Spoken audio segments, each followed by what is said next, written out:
On March 17, 1943, in a quiet wood-paneled office tucked away in Berlin, a German admiral examined a report that seemed utterly impossible. It was nothing more than a single sheet of paper, a concise compilation of raw intelligence. Yet the information it carried had the potential to be more destructive than a massive bomb. The report did not reveal a new superweapon, a secret army, or some hidden technological marvel. Instead, it described a single factory, an American factory located across the Atlantic, which was expected to soon produce a four-engine heavy bomber every 60 minutes. To the men of the German High Command, it seemed preposterous, almost laughably a piece of propaganda, so absurd it could not be true. Yet for the spies who had risked their lives to obtain these details, it was something much grimmer. It was a numerical death sentence, a sign that the war had already slipped out of Germany's grasp. That day marked the moment they realized with cold, undeniable certainty that defeat was inevitable. This is the story of the dreadful truth too terrifying for Hitler to acknowledge, and how his refusal to confront a single fact ultimately sealed the fate of the Third Reich. Within the Nazi military hierarchy, Admiral Wilhelm Canaris was an anomaly. As head of the Abwehr, Germany's military intelligence service, he lived and breathed the hard reality of facts rather than ideology. Unlike the fanatics populating Hitler's inner circle, Canaris was a professional of the old school, a career naval officer, and a patriot whose perspective had been shaped by duty and strategic clarity rather than the distorted lens of political fanaticism. His loyalty was to Germany itself, and his obligation was to deliver the unvarnished truth, no matter how ugly or unwelcome it might be. Under his leadership, the Abwehr had become a vast network of agents and analysts spanning the globe, serving as the vigilant eyes and ears of the German military. In the early years of the war, the organization had been instrumental to Germany's rapid blitzkrieg victories, supplying the intelligence that allowed the Wehrmacht to outmaneuver its enemies and seize territory with precision. By early 1943, however, the atmosphere in Berlin had shifted. The war no longer consisted of a sequence of triumphs and celebrations. The catastrophic defeat at Stalingrad had shaken the nation to its core, delivering a brutal shock to the German military and civilian psyche alike. On the Eastern Front, Soviet forces were advancing relentlessly, demonstrating an unstoppable and terrifying strength. Meanwhile, in North Africa, American and British troops were systematically crushing Rommel's once feared Afrika Korps, strangling its resources and morale. The momentum of the war was turning, yet at the top echelons of power, a dangerous illusion of invincibility lingered.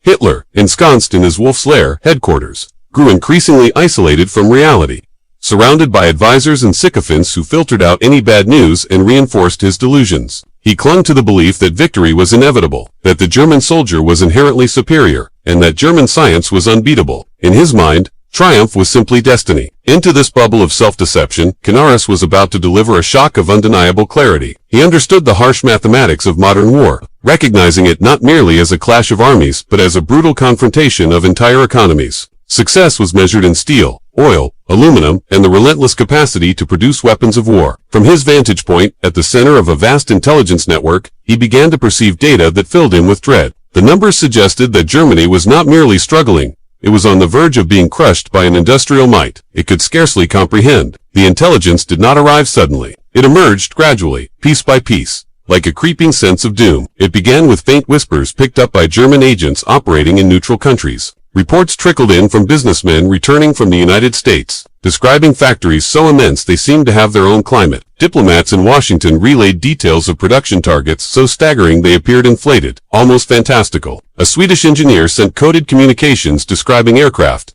assembly lines moving at speeds previously only seen in automobile manufacturing. Taken individually, each report could be dismissed as exaggeration or error. Yet when analyzed together at Abwehr headquarters, the pattern became horrifyingly clear. All the reports pointed to a single, massive industrial complex in Michigan, known as Willow Run. Every account described the same improbable feat. Ford Motor Company was applying automobile mass production methods to the B-2 for Liberator, a massive four-engine heavy bomber. The goal was not one bomber per day, or even per few hours, but a fully completed plane every single hour. To the German mind, this seemed utterly impossible. The B-2 Liberator was a technological behemoth, weighing 18 tons and comprising over 1.5 million individual parts. Even Germany's most advanced factories required weeks, sometimes months, to assemble a comparable heavy bomber. The idea that Americans, a nation portrayed in Nazi propaganda as chaotic, racially mixed, and fundamentally disorganized, could accomplish such a feat in an hour was not just unbelievably, was an affront to their sense of superiority. Canaris and his team ran the numbers meticulously. 1 bomber per hour translated to 24 per day, over 700 in a single month, all from a single factory. At that time, the entire German aircraft industry was barely producing a fraction of that number. Confirmation poured in from multiple sources. Allied spies corroborated the details, and even Japanese naval attaches, Germany's own allies, reported on American production numbers with palpable alarm. The data was beyond question, yet the results were incomprehensible. How could a democracy, messy and diverse, mobilize so efficiently? Nazi ideology insisted that strength derived from racial purity and authoritarian disciplining qualities America lacked entirely. To acknowledge the truth would mean admitting that the war had shifted from the battlefield to the factories. As one op-fair officer remarked, if these numbers were accurate, Germany had already lost. The question was no longer about courage or willpower, but about mathematics. And in that calculus, Germany was doomed. Half a world away, the impossible was becoming a stark reality. On a stretch of farmland in Michigan, a colossal industrial machine had been constructed. The Willow Run bomber plant rose as a monument to American industrial might, embodying what President Roosevelt had called the arsenal of democracy. Designed by the renowned industrial architect Albert Kahn, the main building was a single enormous hall. So vast it was considered the largest enclosed space ever constructed by humans. It stretched for more than half a mile, containing within it the machinery, workers, and assembly lines that would turn out one B-24 Liberator after another with relentless precision. The scale, organization, and efficiency of Willow Run were unlike anything seen anywhere else on Earth. A terrifying testament to the power of industrial modern warfare. The implications were catastrophic for Germany. While the Wehrmacht fought on multiple fronts and soldiers endured unimaginable hardship, the Americans were producing weapons at a speed that made the German war effort seem hopelessly inadequate. Canaris realized that this was not simply a matter of battlefield tactics or military strategy. The war had already been decided by production capacity, by the sheer ability to turn raw materials into machines of war. Every report from Willow Run confirmed what the spies had feared.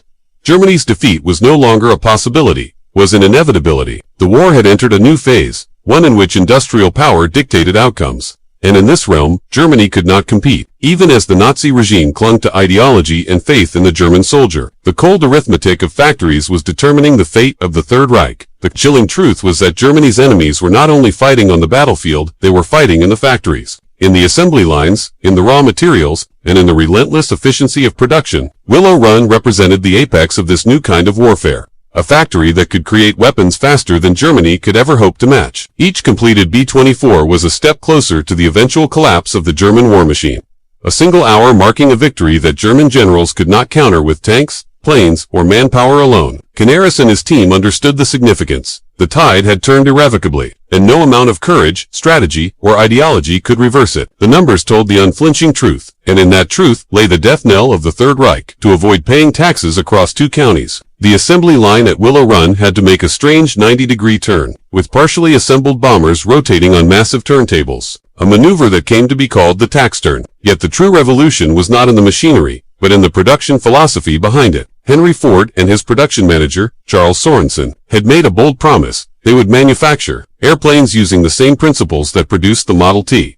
The traditional aircraft industry laughed at the idea. You can't expect a blacksmith to make a watch overnight, one executive mocked. Ford and Sorensen proved them wrong. They broke the B-24 down into smaller sub-assemblies and trained each worker to perform a single repetitive task. One person drilled holes, another riveted panels, turning thousands of novices into competent laborers every week. The workforce itself defied the prejudices of the time and the ideology of the Nazis. At its peak, Willow Run employed over 42,000 people, nearly a third of them women, the iconic Rosie the Riveters, who operated rivet guns and welding torches with skill and speed. One of these women, Roswell Monroe, became the real-life inspiration for the Rosie propaganda figure. The plant staff was a mosaic of American society. More than 9% were African-American. Another 3% were classified as disabled, all working side by side in shifts 6 days a week. Their combined effort created a constant, relentless hum of production. This diverse, industrious workforce, the very mongrel society Hitler ridiculed, was about to outproduce Germany at a rate that seemed impossible. The early days of the plant were chaotic, earning it the nickname Will It Run.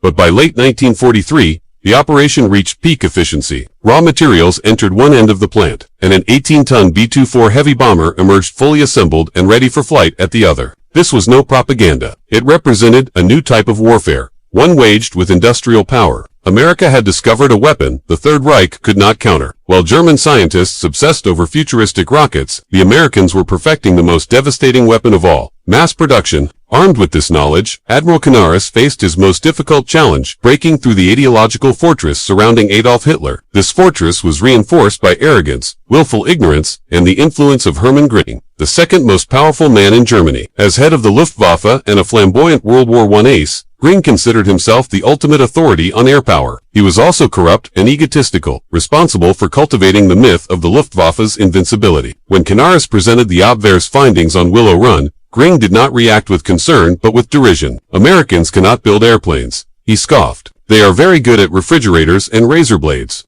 That statement was more than a quip. It summed up the Nazi worldview. Americans were seen as shopkeepers, a decadent, racially mixed society without discipline or martial spirit. The idea that such a nation could mass-produce a heavy bomber was inconceivable.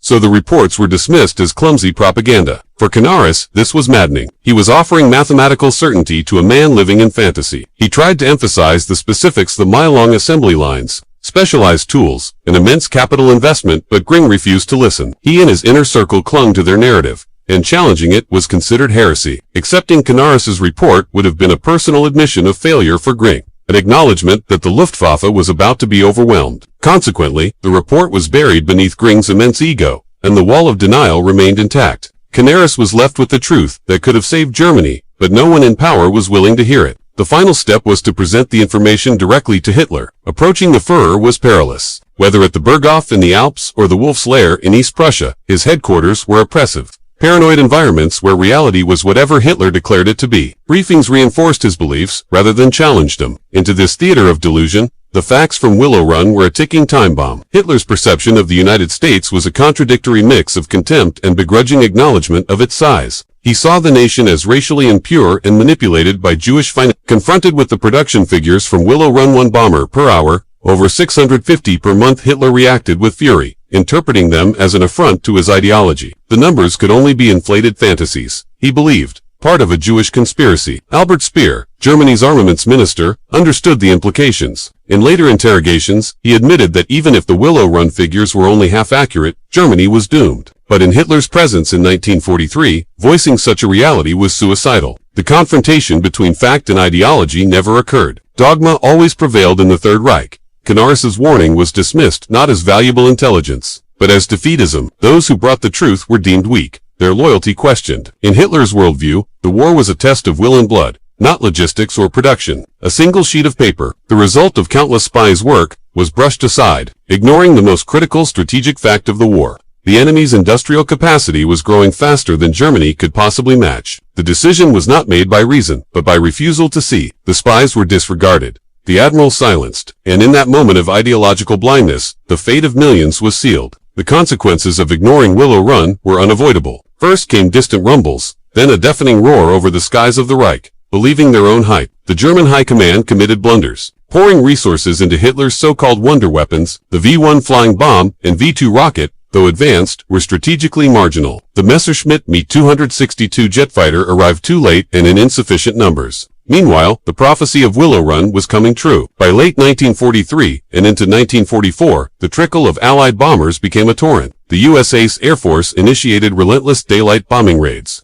And at the heart of this offensive were the B-24 Liberators. The aircraft, rolling off the assembly lines in Michigan, were now dominating the German skies. In February 1944, the Allies launched Big Wick, a concentrated campaign targeting Germany's aircraft industry, signaling the full force of the industrial war that Germany had so stubbornly ignored. As 1944 progressed, the relentless output from Willow Run and other American factories began to overwhelm the German war machine. Every day, new waves of B-24 Liberators and B-17 Flying Fortresses took to the skies, their numbers multiplying faster than the Luftwaffe could counter. The Allied bombing campaign, meticulously planned and executed, targeted German factories, transportation networks, and oil refineries with devastating precision. Yet the scale of American production ensured that losses were quickly replaced. Entire squadrons of bombers could be lost in a single raid. And yet, the factories in Michigan and across the United States kept turning out replacements, each one indistinguishable from the last, each one another step closer to strategic dominance. Germany's forces were caught in a deadly race, and every day they fell further behind. Hitler and his generals could no longer rely on ideology or valor alone. The Luftwaffe, once considered invincible, struggled to defend the Reich skies against the overwhelming numbers of American aircraft. Pilots flew on increasingly dangerous missions, often facing exhaustion, shortages of fuel, and aging or insufficient aircraft. The technological marvels Germany had invested in jets, rockets, and advanced bombers arrived too late.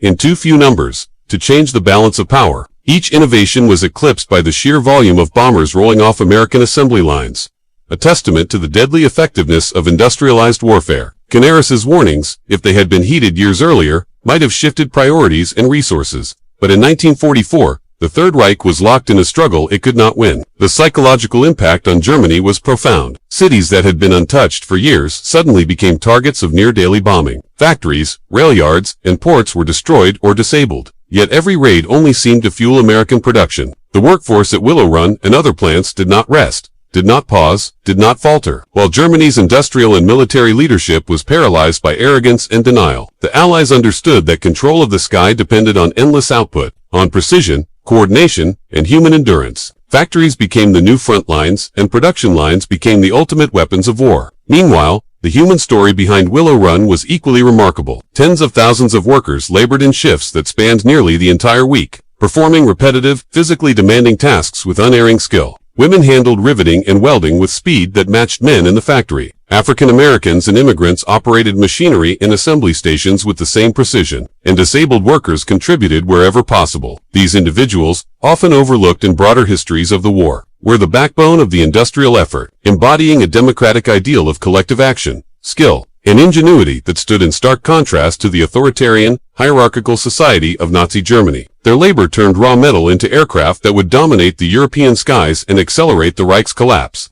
By mid-1944, the full consequences of ignoring Willow Run were clear. The German war economy could not keep pace with the flood of Allied aircraft and the destruction they caused. Oil depots burned, railway lines were severed, and critical infrastructure was crippled. German industry could no longer replace its losses, while every American bomber lost in combat was quickly replaced by another, indistinguishable and just as lethal. The strategic picture was undeniable. The war had shifted decisively from battles on the ground to battles of production and logistics, and Germany was losing. The failure to recognize this reality years earlier, the stubborn adherence to ideology over fact, and the dismissal of Admiral Canaris's intelligence had made defeat inevitable. Even as Allied forces launched Operation Overlord in June 1944, opening a new front in Western Europe, the impact of Willow Run remained central. The bombers produced in Michigan ensured air superiority for the Allies, enabling the safe landing and support of ground troops in France. They disrupted German reinforcements, supply lines, and industrial production,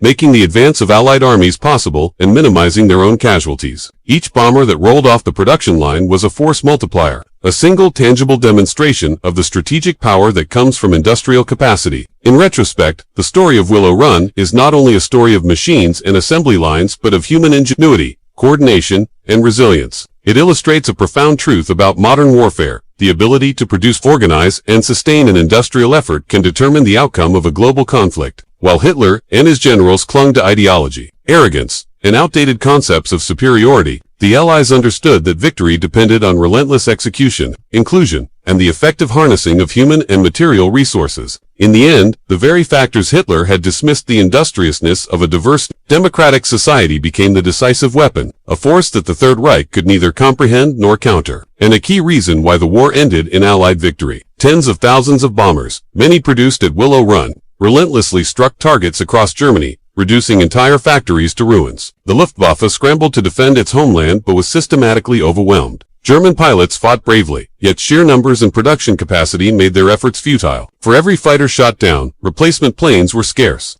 while every American bomber lost was quickly replaced by 10 more crossing the Atlantic. It was exactly the war of attrition Canaris had predicted. Cities that Hermann Göring had sworn would never be touched were being flattened. One Luftwaffe general, frustrated with Göring's detachment, wrote in his diary that the Reichsmarshal lived in a fantasy world. Just the previous day, 1,000 American bombers had destroyed Linz, yet Göring insisted it was impossible that so many planes had been built. The B-24s emerging from the massive halls of Willow Run were dismantling the Third Reich piece by piece. Factories were shattered, railways torn apart, and oil refineries obliterated. The German war machine, deprived of fuel, began to stall. The once unstoppable Wehrmacht was being crushed, not by soldiers in the field, but by the relentless output of a single factory, whose leaders had mocked it. For Admiral Wilhelm Canaris, the consequences of telling the truth were steep. As the tide turned against Germany, His sober warnings made him suspect in Hitler's eyes. In the paranoid court of the Führer, realism was often interpreted as disloyalty. His enemies in the SS considered him part of an old-world aristocratic cabal, insufficiently devoted to Nazi ideology. They monitored him, waiting for a misstep, and his precise reports on American production were dismissed as evidence he was spreading enemy propaganda. Canaris was trapped. To perform his duty meant appearing unfaithful, yet his resistance went even deeper. Appalled by SS atrocities, he used the Abwehr to protect members of the German resistance, including the theologian Dietrich Bonhoeffer. He secretly sabotaged Nazi diplomacy, working to keep Spain from joining the Axis, an act that cost Hitler strategically. After the failed July 20, 1944, assassination attempt on Hitler,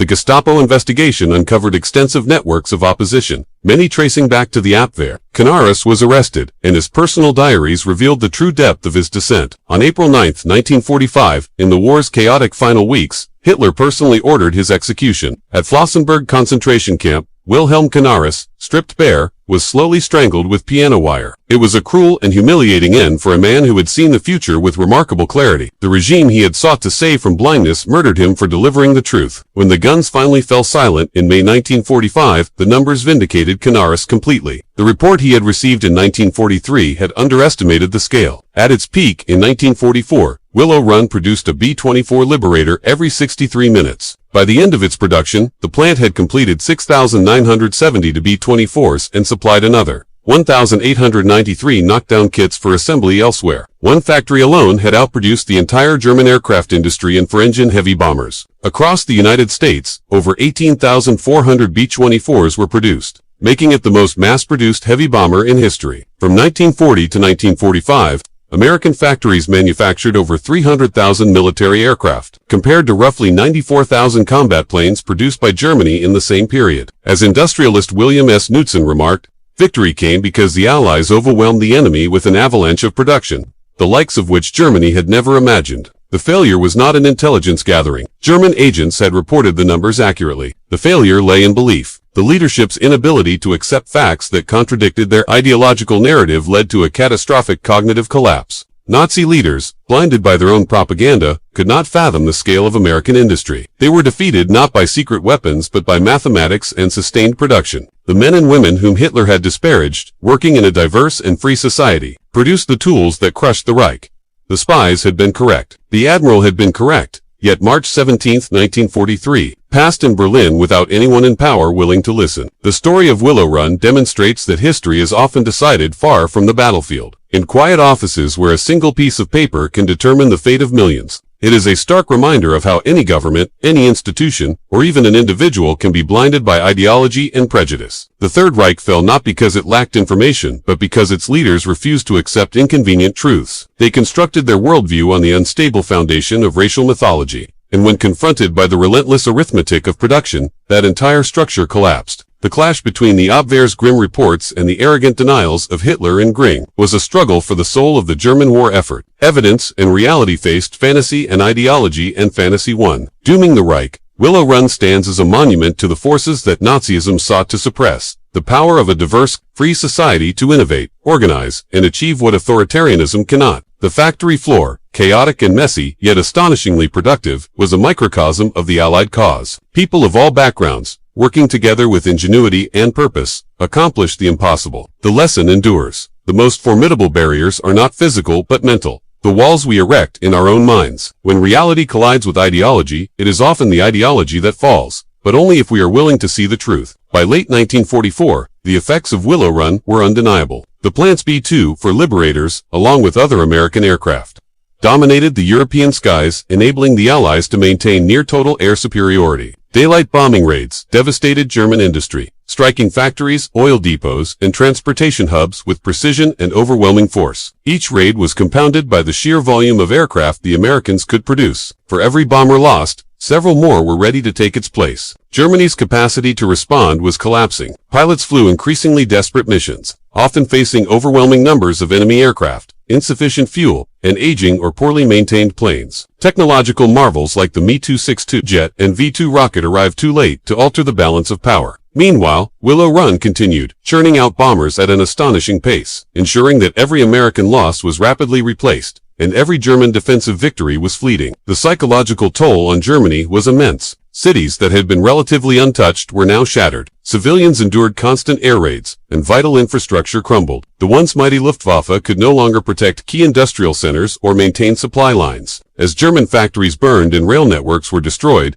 the ability to sustain an effective war effort diminished rapidly. The Third Reich was being consumed not by heroic battles on the ground, but by the relentless arithmetic of industrial production, a lesson that Canaris had tried to communicate years earlier, only to be ignored. The human story behind Willow Run remained extraordinary. Tens of thousands of workers, many with no previous experience in aviation, labored in shifts that spanned nearly every day of the week. Women operated riveting guns, welding torches, and assembly machinery with precision and speed equal to their male counterparts. African Americans, immigrants, and disabled workers joined the effort, forming a diverse and cooperative workforce that defied the racial and ideological prejudices of Nazi Germany. Together, they transformed raw materials into formidable war machines, embodying a democratic ideal of collective effort, ingenuity, and resilience. Their contribution, though often overlooked in broader narratives of the war, was decisive in ensuring Allied dominance in the air. The contrast between Willow Run and Germany's industrial efforts could not have been starker. German factories, constrained by hierarchical rigidity, slow innovation, and an unwillingness to fully integrate diverse labor, produced aircraft in far smaller numbers. Even advanced technologies like rockets, jets, and super-heavy bombers could not compensate for the lack of sheer output. Willow Run's assembly lines demonstrated a principle that became central to modern warfare: the ability to mobilize, organize, and sustain an industrial effort often determines the outcome of global conflicts. Every bomber that rolled off the line represented more than metal and fuel. It represented a decisive shift in strategic balance, a tangible measure of industrial supremacy. By early 1945, the cumulative impact of American production was clear. Allied bombers, powered by the relentless output from Willow Run and similar factories, dominated the skies and disrupted Germany's ability to fight effectively. The Reich's railways, refineries, and factories lay in ruins. The Luftwaffe was depleted, and every remaining pilot faced overwhelming odds. Meanwhile, the soldiers on the ground, deprived of supplies, fuel, and reinforcements, struggled to resist the advancing Allied forces. The dominoes were falling, exactly as Canaris had predicted. The industrial might of the United States was dismantling the Third Reich systematically, piece by piece. The story of Canaris himself remained tragic but illustrative. He had seen the future clearly, understood the consequences of industrial disparity, and tried to warn those in power. His intelligence and insight, if heeded, might have allowed Germany to prioritize and adapt, possibly prolonging the war. Instead, the combination of arrogance, ideological blindness, and personal ego, most prominently from Hitler and Grinch, ensured that reality was ignored. Canaris paid the ultimate price for his honesty and foresight, executed brutally in the war's final weeks. His warnings, however, were vindicated by history. The very factory he had tracked and analyzed had become one of the decisive factors in Germany's defeat. When the war ended in May 1945, the scale of American industrial achievement was staggering. Willow Run alone had produced nearly 7,000 complete B-24 liberators and supplied almost 2,000 additional kits for assembly elsewhere. Across the United States, over 18,400 B-24s were built, making it the most mass-produced heavy bomber in history. The total American aircraft output during the war exceeded 300,000 planes. While Germany managed approximately 94,000 combat aircraft, the numerical and logistical superiority of the Allies had created a force that Germany could neither match nor hope to overcome. It was not secret weapons or daring tactics that broke the Reich, but the consistent, relentless work of factories and the people who ran them. A truth that Canaris had recognized years earlier. Willow Run became a symbol of the power inherent in a free, diverse, and cooperative society. Its workforce, women, minorities, immigrants, and the disabled, demonstrated that collective human effort, when organized and mobilized, could achieve what totalitarian systems could only dream of. The factory's success was a living rebuke to Nazi ideology, a proof that diversity and ingenuity could outperform rigid hierarchy and prejudice. The massive halls where B-24s were assembled were more than industrial sites. They were monuments to human cooperation and the decisive impact of production in modern warfare. The lessons of Willow Run extend far beyond World War II. They remind us that intelligence is only as valuable as the willingness of leadership to act upon it. They show that ideological rigidity can blind even the most powerful leaders to reality. Most importantly, they demonstrate that the collective labor of ordinary people, united by purpose and organized efficiently, can reshape the course of history. March 17, 1943, the day Canaris first received the report on Willow Run, marks a moment when knowledge and foresight collided with prejudice and denial. A collision that shaped the outcome of a war and highlighted the extraordinary consequences of industrial